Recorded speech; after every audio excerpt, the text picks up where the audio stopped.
El sur sigue temblando, otra demostración de que habitamos el área más sísmica del planeta. Según el diccionario, una momia es el cadáver de un ser humano o de un animal que mediante embalsamamiento o por circunstancias naturales se ha mantenido en aceptable estado de conservación mucho tiempo después de la muerte. A lo largo de la historia, hubo civilizaciones que hicieron de la momificación una práctica ritual, práctica que hasta la fecha ha permitido conocer muchas cosas de nuestros antepasados. Precisamente con ese motivo, la semana pasada se realizó en Lima el 9º Congreso Mundial de Estudios en Momias, a donde asistieron diferentes investigadores. Nosotros tuvimos oportunidad de conversar con algunos de ellos.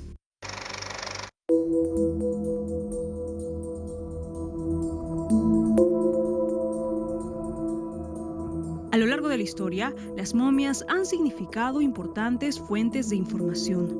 Son testigos silenciosos que han resistido a fuertes climas, variados microorganismos e incluso a la mano mañosa del hombre. Nos han revelado muchas cosas, desde la jerarquía social de una civilización hasta su tipo de alimentación. A human mummy, for example, Por ejemplo, en una momia humana, you learn about the person. tú aprendes de la persona, You have a biography of the person. tienes una biografía de la persona, But you also learn about the whole culture, pero también aprendes de su cultura, religious beliefs, de las creencias religiosas, technology de and science, tecnología y ciencia, the economy and the social rank of the deceased. de la economía y del rango social de la persona que falleció, You also learn about the knowledge of science. los conocimientos en la ciencia. Also, you can learn about import and export, depending on what materials were used to make the También body. podrías aprender mucho de la exportación, de la importación, analizando los materiales que encuentras con el cuerpo. Hasta hace algunos años se creía que la momificación nació en Egipto. Hoy se sabe que no es así. Los primeros hombres en conservar a sus muertos fueron los Chinchorro, una sociedad que apareció entre los años 7020 y 1500 a.C. en la costa norte de Chile y el sur del Perú. Los vestigios indican que los varones eran robustos y las mujeres no llegaban al 1,60 m y que se dedicaban a la pesca. La momificación ha existido por diversas razones. En el antiguo Egipto, dicha práctica tuvo un motivo religioso. Los egipcios creían en la vida después de la muerte, pensaban que el alma seguiría viviendo y por ende, ésta debía gozar de una nueva vida. I think that in Egypt people decided to mummify the bodies because it was part of the belief system. Yo creo que la gente en Egipto decidió momificar los cuerpos porque era parte de las creencias del tiempo. Your body Tu cuerpo was a repository for the soul. era un depósito del alma. Your soul lives forever. Tu alma vive para siempre. So you must try to make your body live forever. Entonces tenías que tratar de mantener tu cuerpo que viviera para siempre. El proceso de esta práctica consistió en estripar los órganos del cuerpo, excepto el corazón, por ser el núcleo de los sentimientos y las emociones. Luego lavaban la cavidad con vino y lo rellenaban con incienso. Después, el cuerpo era embalsamado y vendado con lino. Finalmente, era guardado en un sarcófago. Los perros, gatos, halcones, toros también eran momificados porque los consideraban seres sagrados. Muchos de estos animales fueron entregados como ofrendas, ¿no? Como si uno pusiera una vela en un repositorio, ¿no? Una persona. En el mundo se han encontrado toda clase de momias. En México están las momias de Guanajuato. Los cuerpos fueron enterrados en 1833 durante una epidemia del cólera que atacó a miles de habitantes. En Groenlandia se encuentran las momias de Qilaquitsoq. 6 mujeres de distintas edades y un bebé de 6 meses formaron parte del descubrimiento. La Dama de Dai es una de las momias mejor conservadas en Asia. Con una antigüedad de 2100 años, perteneció a la dinastía Han del oeste de China. El Perú no se queda atrás cuando se habla de restos orgánicos. Nuestro país es tierra de momias por donde quiera que se le mire. Nosotros tenemos momias desde las más antiguas que encontramos en la zona de Hilo, de Tacna, hasta las momias incas, ¿no es cierto? Tenemos momias naturales que se produjeron por el ambiente de la costa o que se produjeron en los nevados, ¿no es cierto? Juanita, fueron momias naturales. Tenemos momias artificiales también, hay momias en Chachapoyas que les retiraron las vísceras para que no haya descomposición. Dentro del rango están las momias de la cultura paracas. Los paracas, al igual que los egipcios, creían en el más allá. Colocaban el cadáver en posición fetal y luego lo envolvían con mantos hasta convertirlos en fardos funerarios, en donde colocaban joyas y alimentos. En nuestro país lo que había era un culto a los ancestros.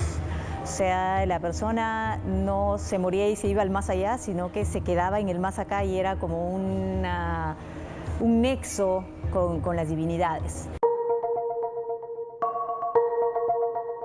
Los restos encontrados en Paracas dieron a conocer las trepanaciones craneanas, intervenciones quirúrgicas que sirvieron para curar las lesiones de los antiguos guerreros. Una historia, o realmente una prehistoria de cirugía craneal más impresionante del mundo realmente, porque yo tenía en las manos más que 800 cráneos trepanados de colecciones de museo y también de sitios arqueológicos.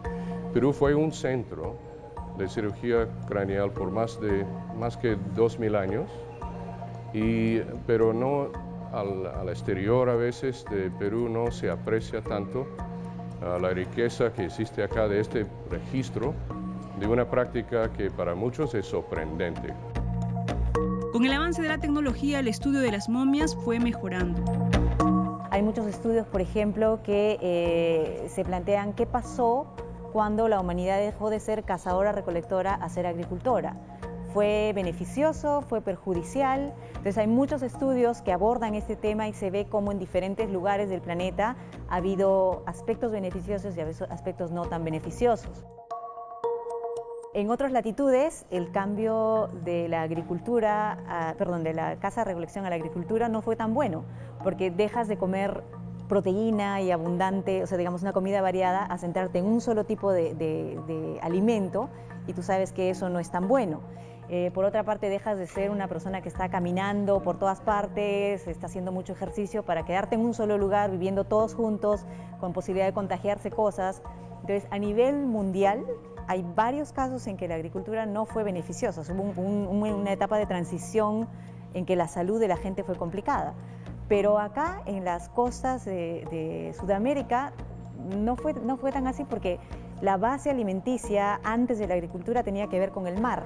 Entonces, cuando empezaron a cultivar, seguían comiendo del mar y no se nota ese cambio tan fuerte, ¿no es cierto?, en la salud de la gente. Se ha presentado ahora es un estudio sobre la tuberculosis, porque antes, hace mucho tiempo, se pensaba que la tuberculosis llegó al Nuevo Mundo con los conquistadores, pero después empezaron a encontrar restos humanos prehispánicos que tenían evidencia de tuberculosis.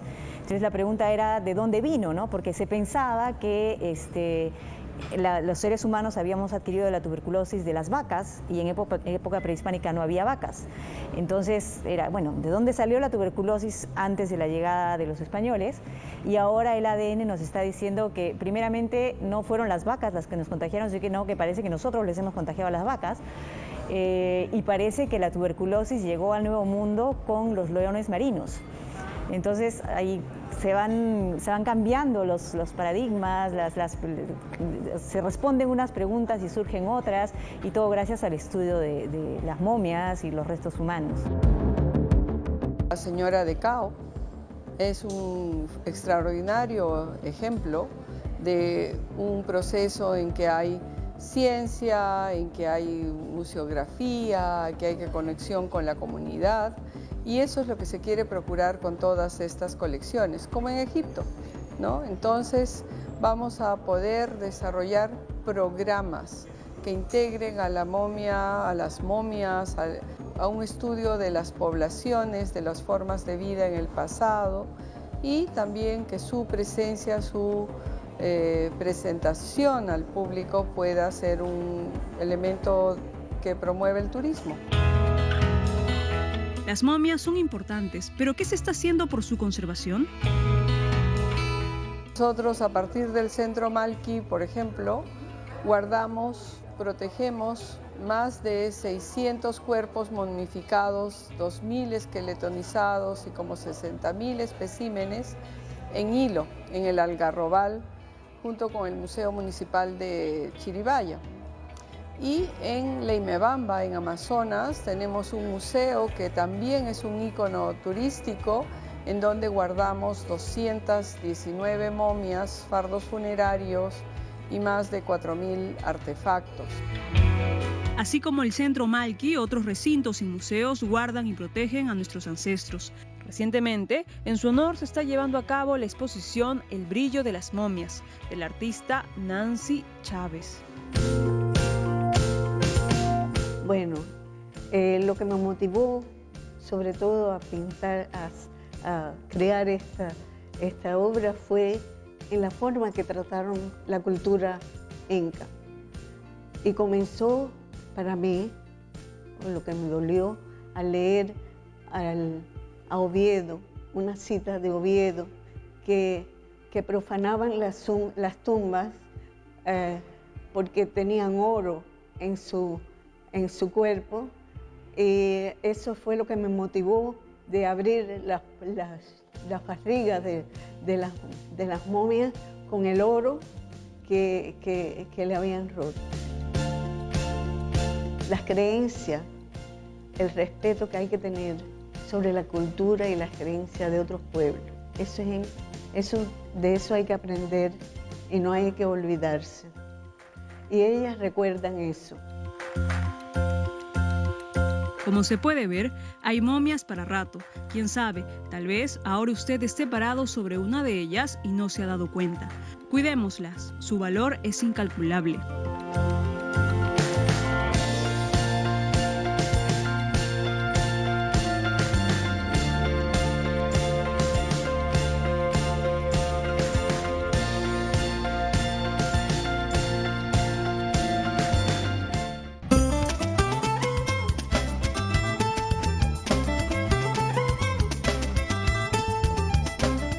La lactancia materna es la alimentación del niño recién nacido con leche del seno materno. La Organización Mundial de la Salud y el UNICEF señalan asimismo que la lactancia es una forma inigualable de facilitar el alimento ideal para el crecimiento y desarrollo correcto de los niños. Nos hemos demorado bastante en hacer un primer Congreso Internacional de Lactancia Materna y Salud Infantil en el Perú, pero ya está aquí.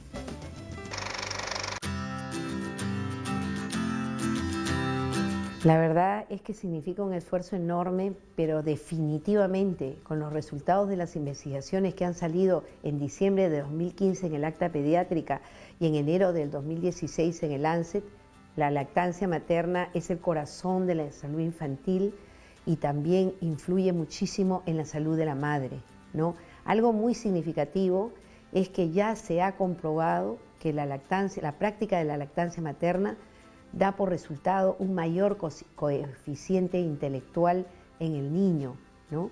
Y eso es maravilloso porque no es lo mismo tener 90 de cociente intelectual o 100 que 110 o 107 o 105. No sé, esa es una de las ventajas. La otra ventaja es que ahora vivimos una epidemia de obesidad y sobrepeso y está comprobado que los niños que reciben el pecho de su mamá tienen menor riesgo de obesidad y sobrepeso. Y entonces, no solamente estamos hablando de nutrición perfecta cuando hablamos de lactancia materna, sino también estamos hablando de otros beneficios. Protege contra la otitis media, ayuda al desarrollo emocional, al desarrollo de la confianza básica del niño, la salud mental, la salud socioafectiva. ¿Por qué? Porque hay ese contacto directo entre la madre y el bebé, el contacto piel a piel, ¿no? La relación de la mirada de madre a bebé. el sentirse muy confortable cada vez que su madre está con él y el sentir después de un tiempo, después de unos días, unas semanas, a veces un par de meses, que él necesita algo y ahí está su madre.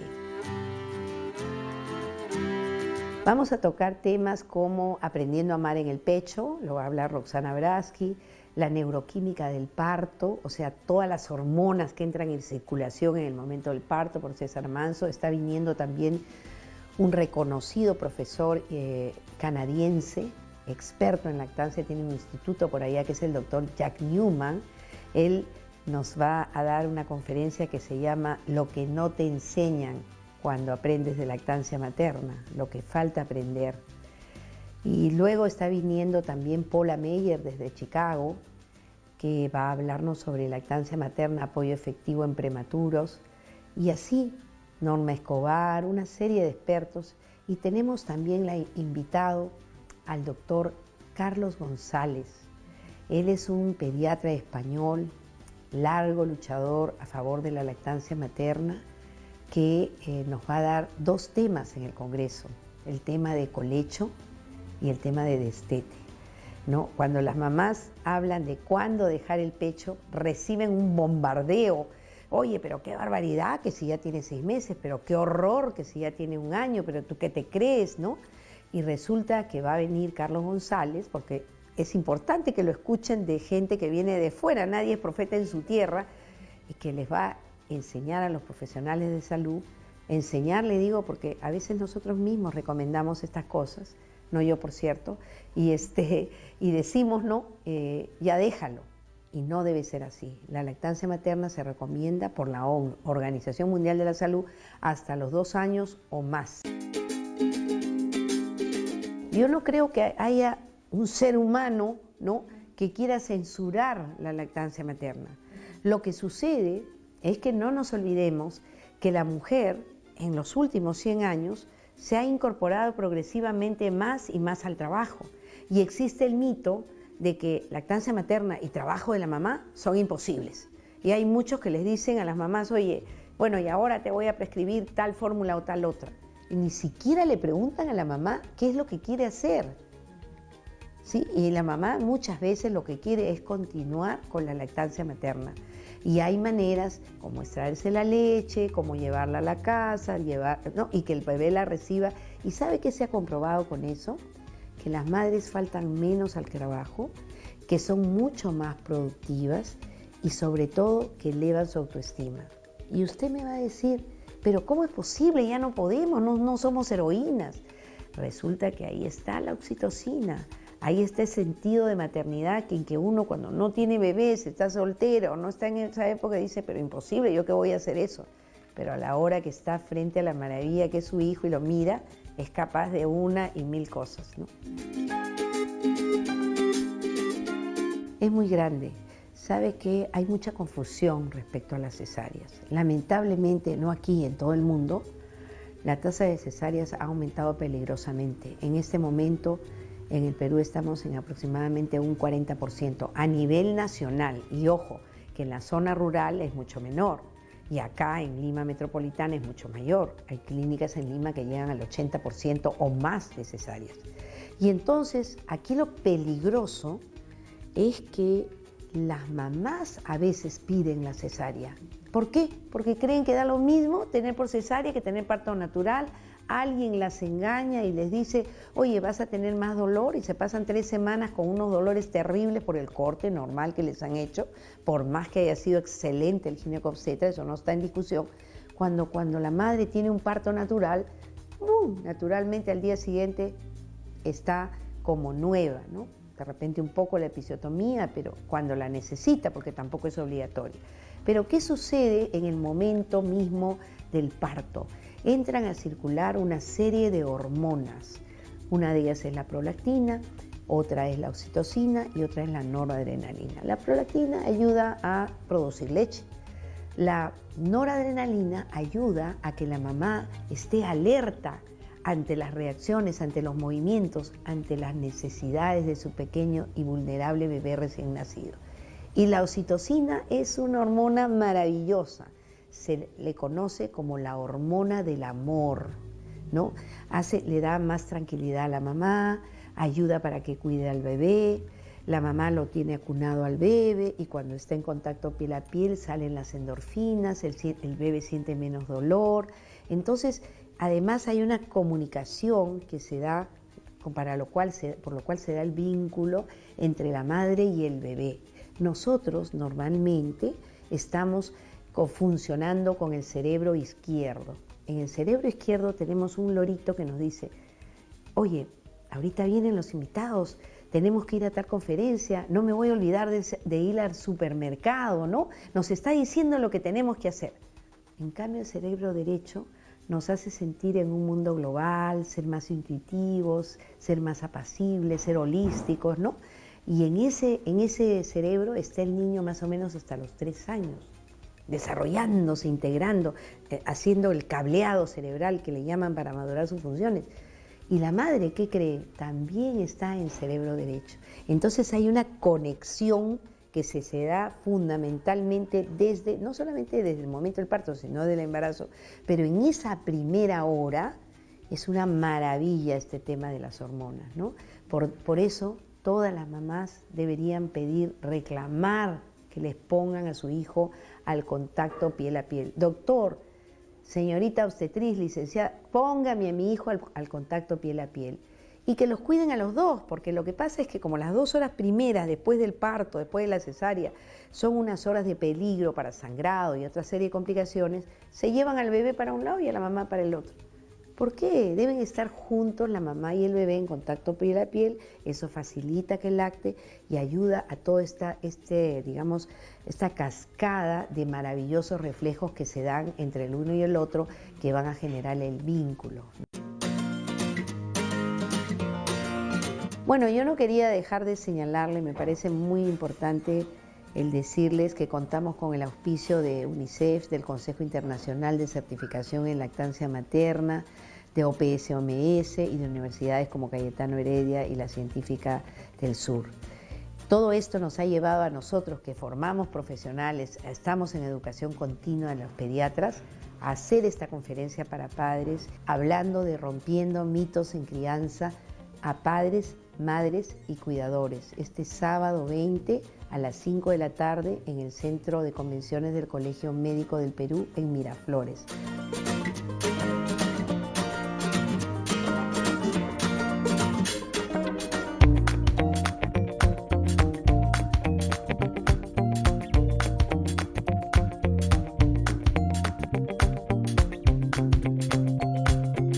Vamos a una pausa y regresamos con Pokémon Go.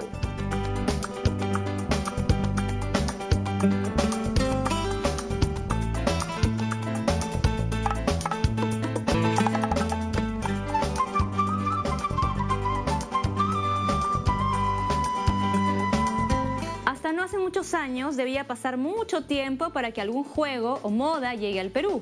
Hoy, con la inserción del país a escala planetaria en las redes sociales, eso ocurre casi en cuestión de minutos. El ejemplo más reciente es Pokémon Go, del cual nos habla Ani Bustamante.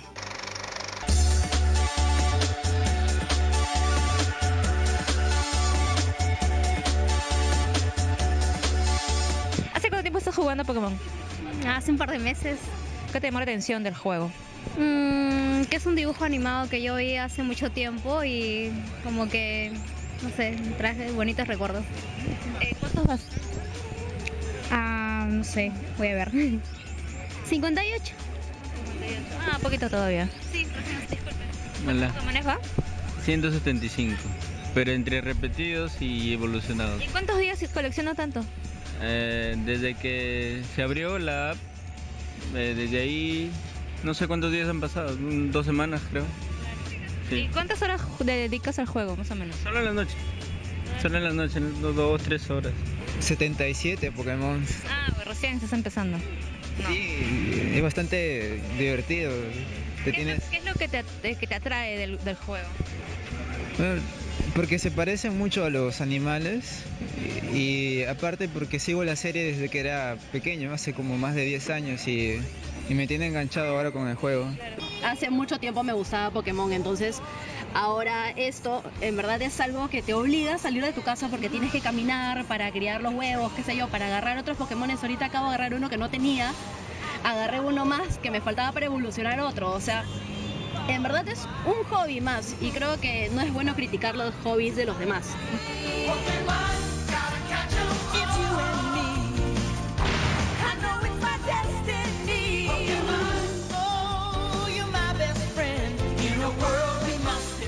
Pokémon Go y la coordinación de los deseos. Los problemas de la protección de los datos de los chicos, la cantidad de tiempo que están conectados y la necesidad de educarlos para que aprendan pautas de comportamiento y convivencia en el entorno digital y real, no aparecieron, por supuesto, con Pokémon Go. Se conocen desde hace mucho tiempo, ¿no? Sí. Sin embargo, ahora me parece, bueno, Pokémon Go está como de moda, ¿no? Todo el mundo habla de él. Y es difícil tomarnos un tiempo como para poder ver los efectos de Pokémon Go, es decir, de cómo la virtualidad sale a las calles y los efectos que esto va a tener. Ya vimos que hay algunos atropellados, por ejemplo, ¿no? Hay gente que ha muerto atropellada por jugar Pokémon Go. Como probablemente también pueden haber efectos positivos, esto tendrá que explorarse caso por caso, no creo que se pueda hacer una generalidad. Yo al comienzo fui muy crítica, me asusté mucho, dije ya esto qué es, la sociedad de control a tope, ¿no? Pero luego dije bueno, voy a descargarlo porque sé que mi hijo lo va a jugar igual, quiera yo o no, entonces prefiero ver de qué va. Y creo que hay que darse un tiempo para ver de qué va. Y para ver de qué va, sin embargo, advertidos de que este es un juego de esta época, con características de esta época. Y saber que estamos frente a, digamos, a un manejo de la fantasía diferente, de la realidad diferente. Por ejemplo, estamos en sociedades que ya no son las clásicas sociedades disciplinarias, donde había una posición paterna que podía decir lo que estaba bien y lo que estaba mal. Ahora estamos en sociedades hipercontroladas, ¿no? Y Pokémon puede ser una herramienta, de hecho es una herramienta capitalista que puede controlar completamente la vida de los sujetos Pokémones, no tanto de decirte diríjanse todos para este lugar o diríjanse todos para este otro lugar. Con lo cual, por un lado, se festeja que la gente empiece a caminar las calles buscando Pokémones y además padres e hijos, abuelos y nietos pueden salir a caminar, pero hay que estar advertidos de que hay algo que se está clausurando y es importante que no se clausure del todo, que es la dimensión del encuentro con lo inesperado en una ciudad, ¿no? O sea, esto que Benjamin y Baudelaire hablaban tanto del flaneur que pasea por las calles de París. Y en ese pasar los pasajes y pasear se puede encontrar justamente con un acontecimiento inesperado. Aquí lo único inesperado es un tipo de Pokémon diferente que además está prediseñado por un formato maquínico que está formateado para que te lo encuentres. Entonces te pueden dirigir para un lado o para el otro. Hay que estar advertidos de esos detalles, saber el juego que estamos jugando y bueno, es nuestra época, ¿no? De la sociedad de consumo a la sociedad de control. Y bueno, y si lo vemos con Bauman, ¿no? Podemos también pensarlo en términos de la sociedad líquida, de los vínculos líquidos, porque es interesante, o sea, el tipo de vínculo que se produce con la conectividad, ¿no? Y con la virtualidad. Es verdad que los chicos ahora se encuentran en los parques y están todos jugando Pokémon y se propician ciertos encuentros. Ahora, tenemos que interrogarnos qué tipo de vínculo es ese que se está generando ahí, ¿no? O sea, me parece que Pokémon pide de nosotros un esfuerzo importante de estar atentos, de hacernos una pregunta, de cuestionar el estatuto del vínculo y del lazo social en la actualidad. Y bueno, siguiendo el pensamiento de Bauman, ¿no? Son vínculos tremendamente líquidos, que un día están, otro día no están, evanescentes, es la sociedad de lo efímero, del instante, ¿no? Hay un elogio constante a lo nuevo, sin embargo lo nuevo pierde categoría de nuevo al minuto siguiente. Yo me compré un gadget tecnológico nuevo, maravilloso, la novedad me duró un día, al día siguiente ya está pasado de moda. Y esa es la sociedad líquida, ¿no? El culto de lo efímero. De lo efímero, Pero date cuenta cómo eso le cae muy bien al capitalismo, ¿no? Porque eso va a pedir más consumo. ¿Dónde está el negocio? Porque yo siempre tengo la sensación de que detrás de esto siempre hay un gran negocio. Claro, claro, porque imagínate que oriente los caminos de un niño en la ciudad sea un Pokémon, ¿no?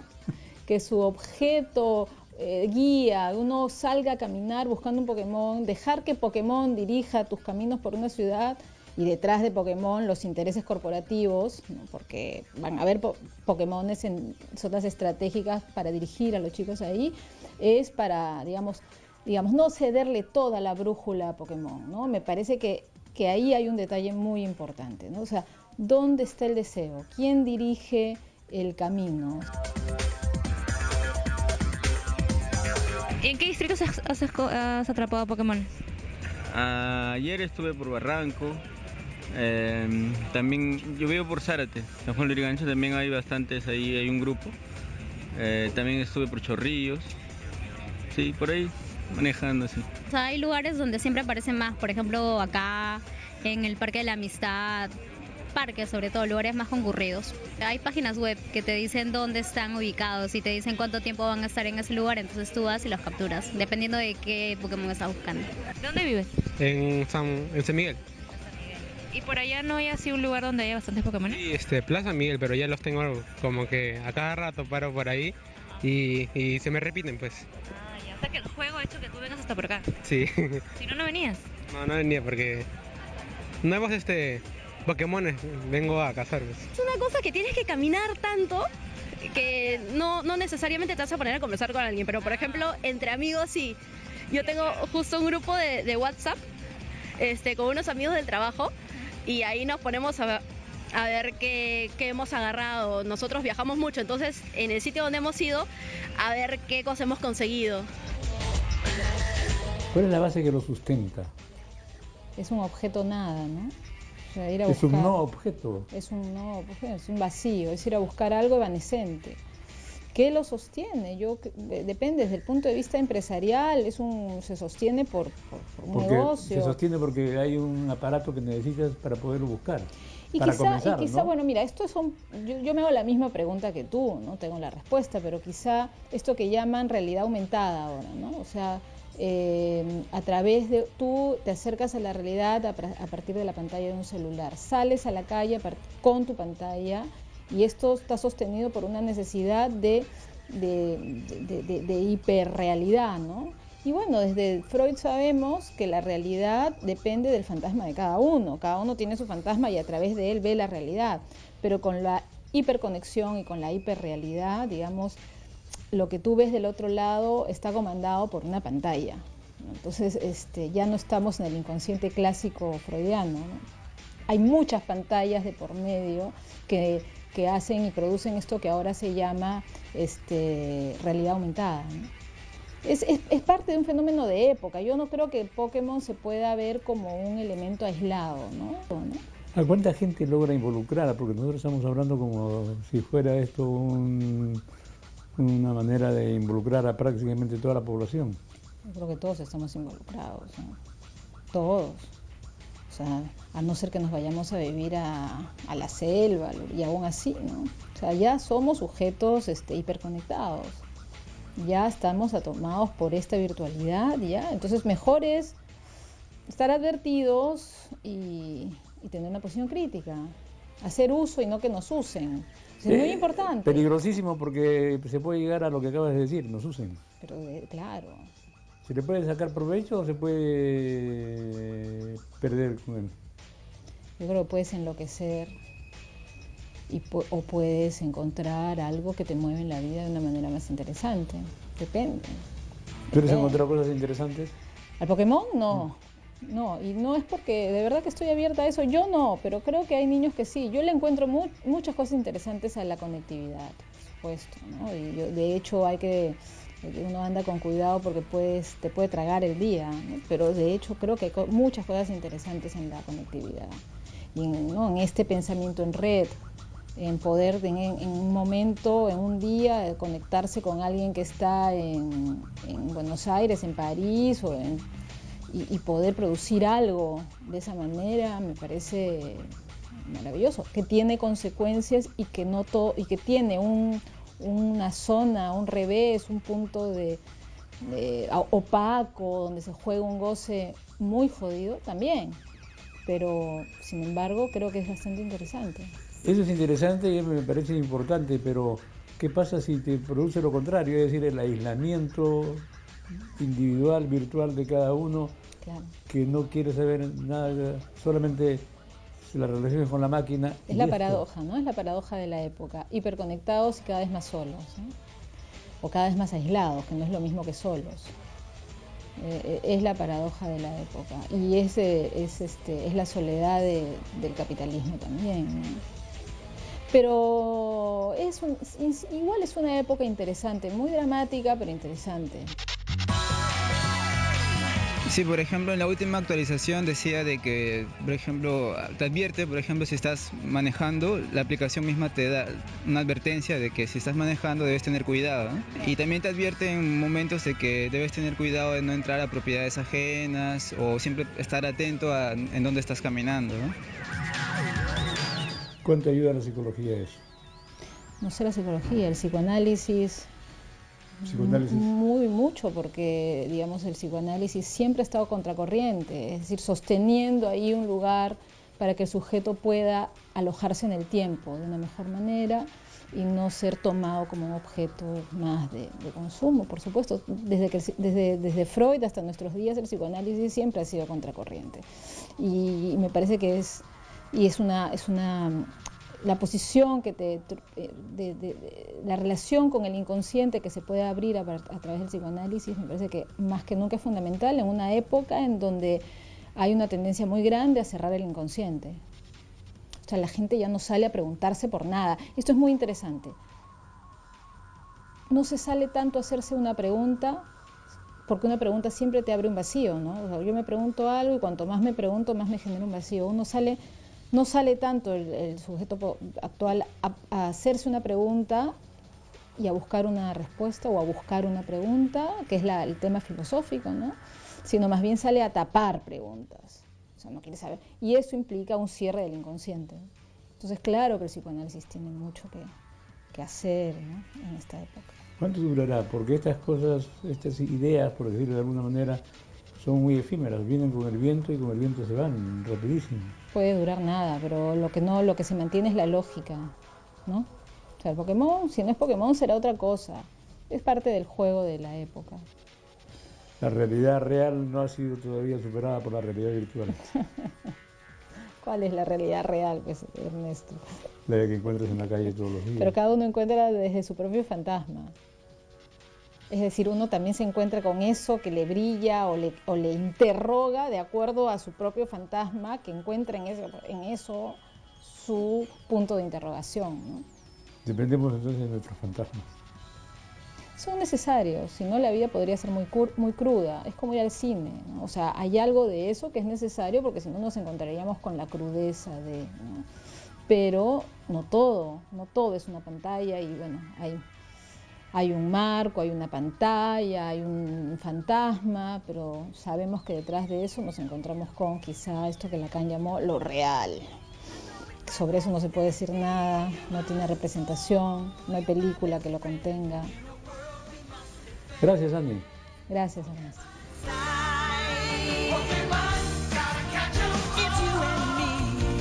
Vamos a la pausa y volvemos con la parte final del programa.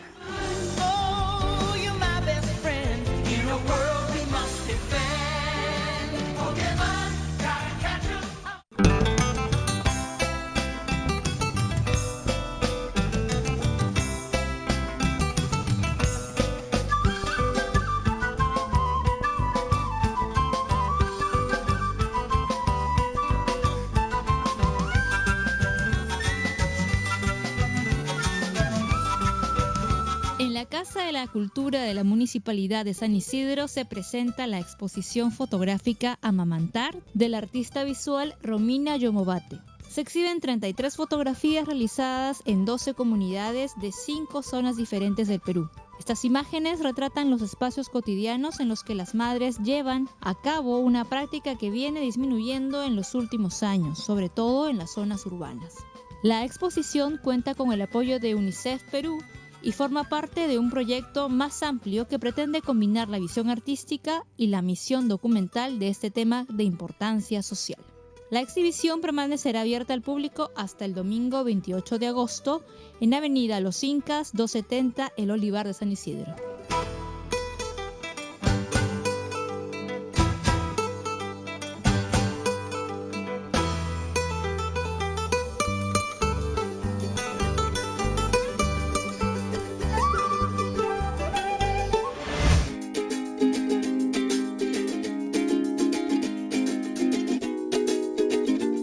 En la sala 770 del Centro Cultural Ricardo Palma encontramos a la exposición Lugar Común de los artistas Gabriela Laiza y Catherine Fiedler.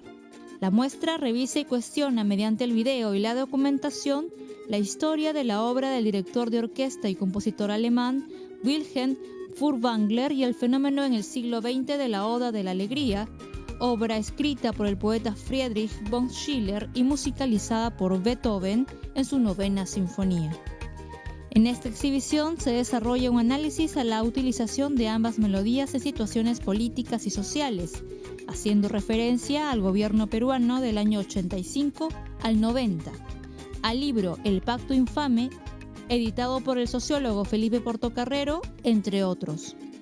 Los artistas además establecen una serie de preguntas. ¿Es acaso la idea de libertad, democracia y el concepto del hombre libre un verdadero motor para la sociedad contemporánea occidental? ¿O es más bien un concepto deslucido por la manipulación que éste ha sufrido en el tiempo?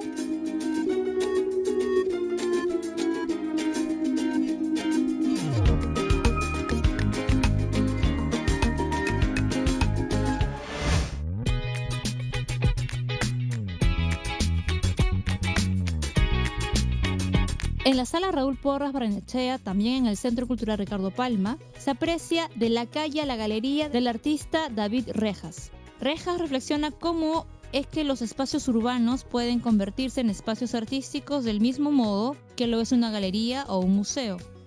Una forma de explorar el arte contemporáneo a través de la vanguardia y el arte clásico presente en todas sus obras.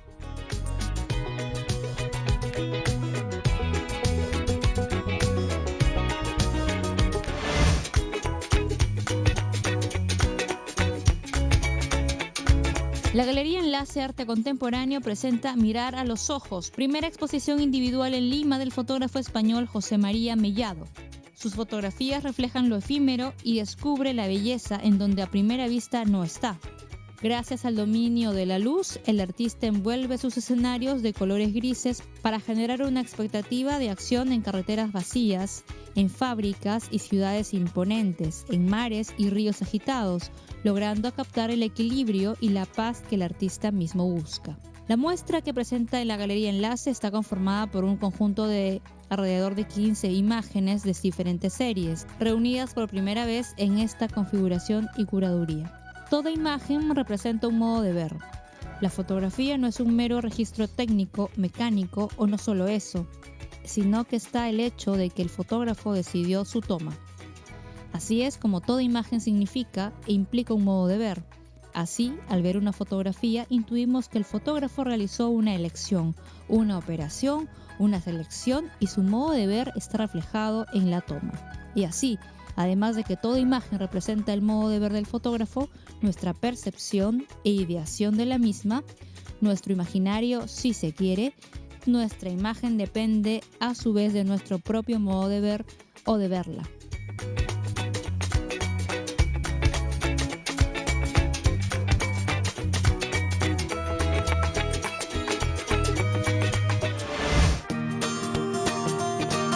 En otro espacio de la Galería Enlace Arte Contemporáneo se puede ver la exposición Litografías del maestro cubano José Bedia. Las obras seleccionadas para esta exposición son el resultado de su residencia en el taller Vina Haven en Maine, en el de Tamarind de Albuquerque, en los talleres de la Poligrafía de Barcelona y un trabajo en el taller Arte 2 Gráfico de Bogotá. El interés de Bedia por las representaciones gráficas y esquemáticas que hacían y aún hacen las culturas primigenias, los grafismos y síntesis están siempre presentes y desarrollados en la obra del artista y se hallan de manifiesto vívidamente también en su obra gráfica. que partiendo de las líneas simples aparecen referencias a lo cotidiano y lo ritual, a menudo con cierto grado de humor. El grabado permite muchas veces exhibir más puramente la línea, en una especie de radiografía emocional perfecta del concepto de comunicación a través de la línea. El dibujo ha sido fundamental para el artista como inicio al desarrollo de su trabajo. Litografías está conformada por 14 obras producidas en alguno de los más importantes talleres de grabados del mundo.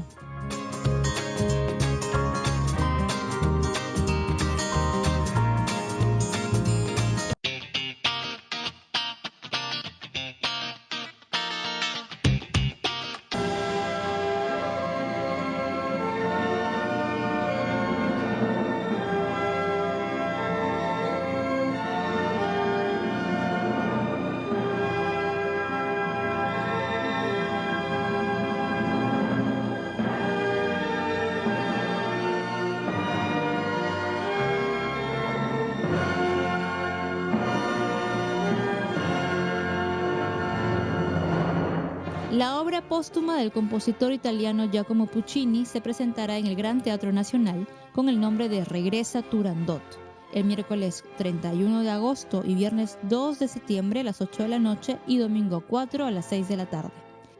Turandot es una obra en 3 actos que quedó inconclusa por la muerte de Puccini en 1924, por lo que fue completada por Franco Alfano y estrenada el 25 de abril de 1926 en la Scala de Milán, Italia. Se trata de un valeroso príncipe que pone su vida en juego por el amor de una fría princesa china.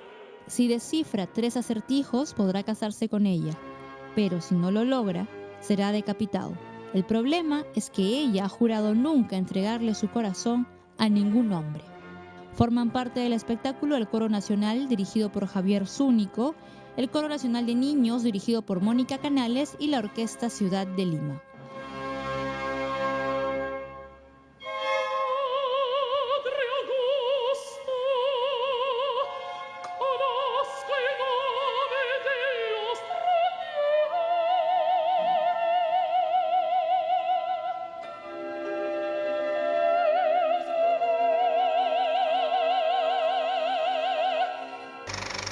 Las últimas del programa.